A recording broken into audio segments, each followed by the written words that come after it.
Your Ladyship, the Chief Justice, Deputy Chief Justice, Justices of the Supreme Court, my name is Kioko Kilukumi, and I appear for the first respondent.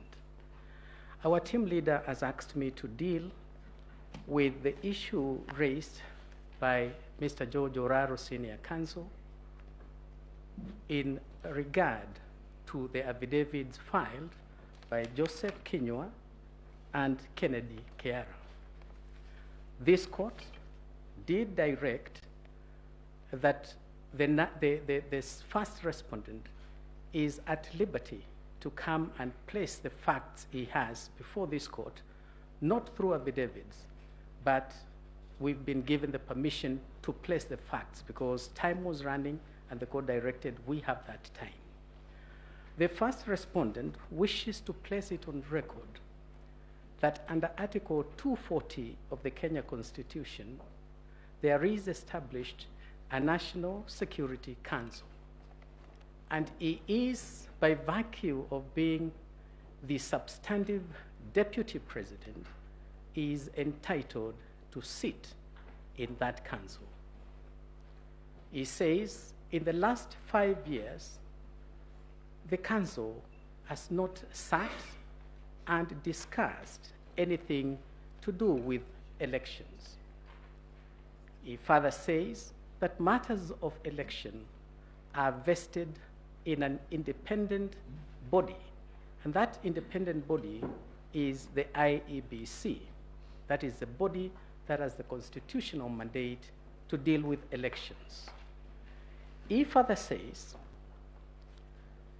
during that period of 5 years, the Council has not asked the National Security Advisory Committee to deal with IEBC on any matter relating to elections. And he takes the position that the visit by members of the National Security Advisory Committee to IEBC at the Tallying Center was an interference with the functions of IEBC. And it was calculated, given the membership who was sent there, it was designed and calculated to intimidate the chair of the IEBC and to seek to influence the outcome of the election. We ask the court to note that these affidavits were provoked by what Mr. Chebukati said in his affidavit sworn on the 26th of August, 2022. From paragraphs 55 to paragraph 75, he has given a subheading and he calls it an attempt to subvert the will of the people. And we invite the court to consider those paragraphs and to see which party is telling you the truth. We wish to refer you specifically to paragraph 66 in that affidavit. And it is an important averment, an important deposition in that affidavit. He says, Mr. Chebukati, when he was at the National Tallying Center, members of the National Security Advisory Committee visited him, and he sat with them after 2 p.m.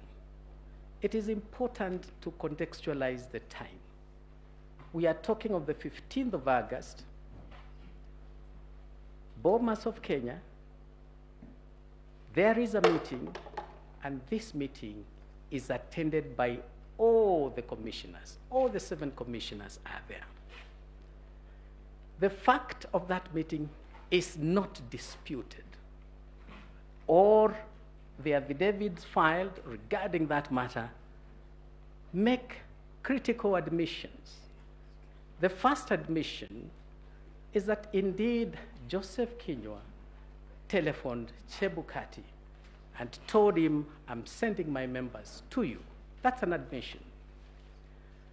The second admission is that all the commissioners, and these are the affidavits from Mr. Joseph Kinyua and Mr. Kenneth Kiara, all the commissioners were present. It is past 2 p.m. It doesn't say how long this meeting took. The country had been put on notice. Elections results will be declared at 3 p.m. And once you look at the paragraph I've referred the court to, Mr. Chebukati says the message from this powerful committee was simple. Declare these elections in favor of the petitioner, the first petitioner, in petition number 5. If you are not able to do so, please massage the electoral data and force a runoff.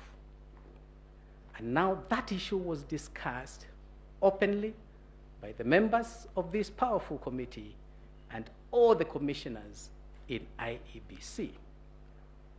The 4 commissioners made it very clear the suggestion from the Security Committee is reasonable and we should actually accommodate it. We should think of doing it. The 3 commissioners, and all of them have sworn affidavit attesting to that.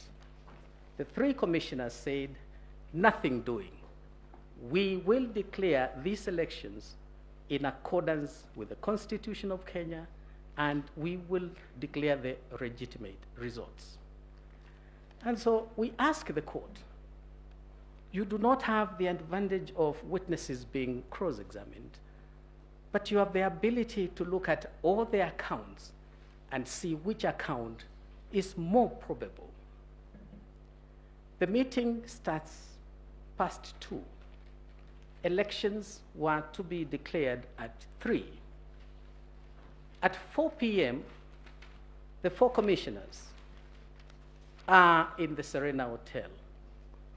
Our TV screens has been split. One side says 4 commissioners are disowning the results. The other screen is showing us chaos in Bomas, attack on the chair of IEBC, attack on the 2 other commissioners. Do you believe, will this court believe, that members of the National Security Advisory Committee was going to discuss matters of security when in less than 1 hour, 2 hours, the electoral commissioners are being assaulted, and this is being broadcast live. Assaulted, a cognizable offense. Police are in Bomas of Kenya. Nobody's arrested, and the people who are doing these attacks are well known. So we ask you to consider that fact in trying to see which account is likely to be true. The commissioners at Serena Hotel opened by saying, we've conducted a very good election. It's only gone bad towards the end. You will ask yourselves, does somebody disown results which he doesn't know? Do you believe these commissioners did not know what the outcome has been? We submit they knew the result, and that is why they were disowning it.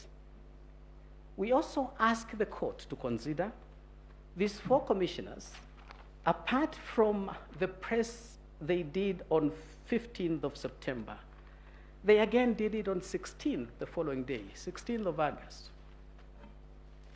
Was it a coincidence that again our TV screens were split into 2? You see the 4 commissioners, and you see the first petitioner, and they are speaking, the language they are talking, the words they are using are strikingly similar. Is it a coincidence?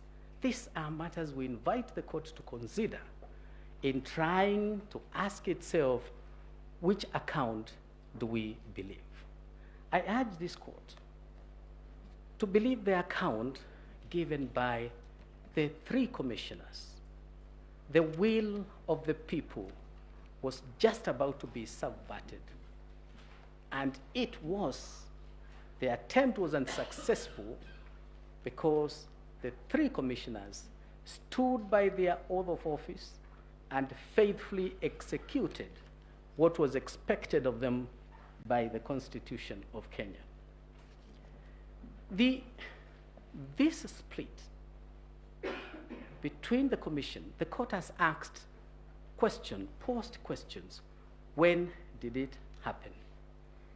Once you look at the affidavit of Chebukati and the timing at 2:00, they are in a meeting.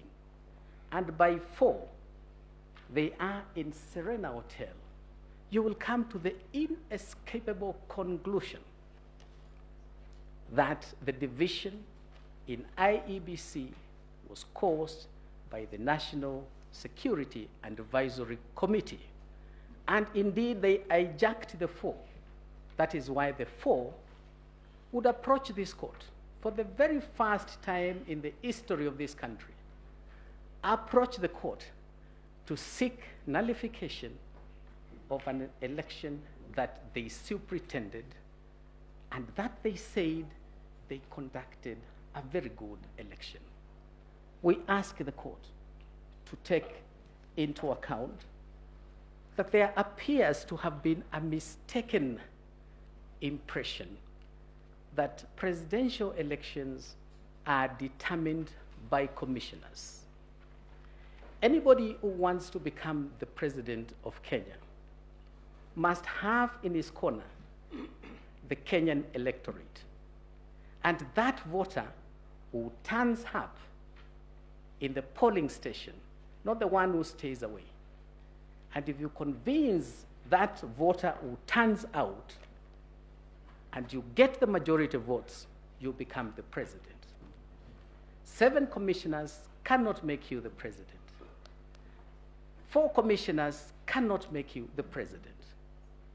Who makes the decision as to who becomes the president of the Republic of Kenya? It is our humble submission. It is not the commission. It is not any of the commissioners. It is the electorate. It is the people of Kenya. And therefore, this narrative that we are the majority, we needed to sit down and make a decision, that decision as to who becomes the president of Kenya does not lie with the commission. Theirs is to midwife the process, and that is all they can do. We wish to submit that the first respondent won these elections fair and square.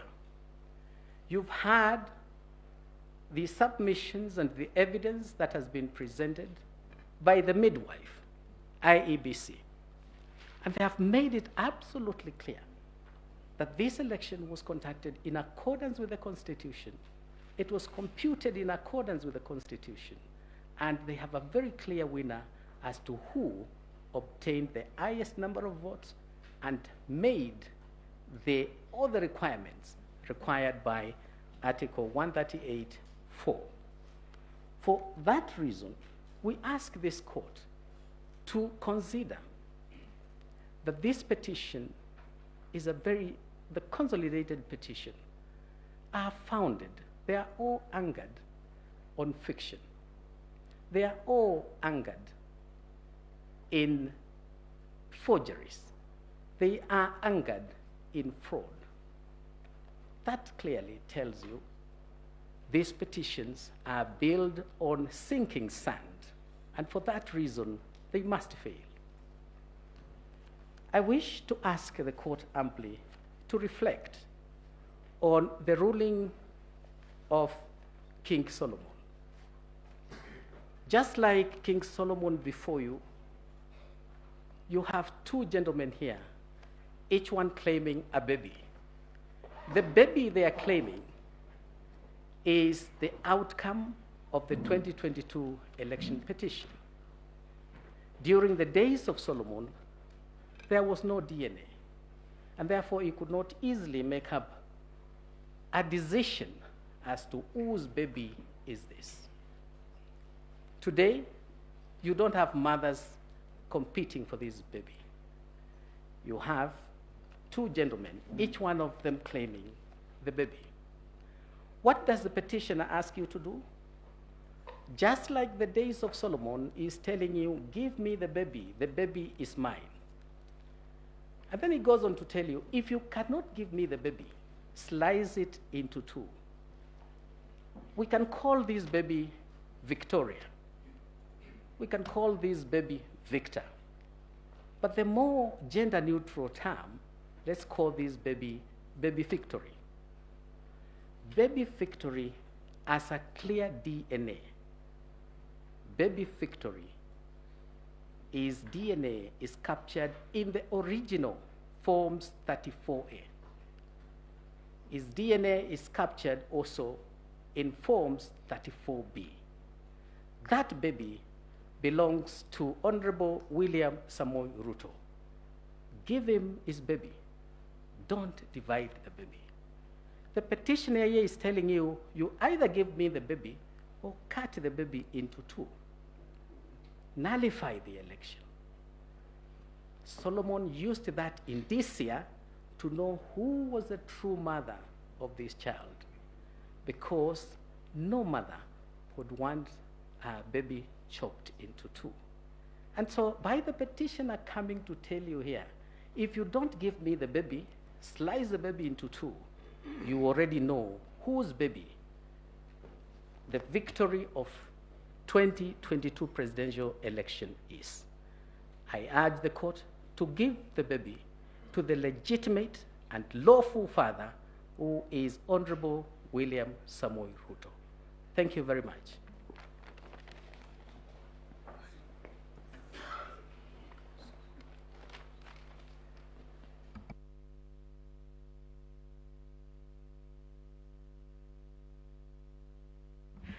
I'm sorry, Your Ladyship, the Chief Justices of the Supreme Court. I wanted to yield the floor to my senior.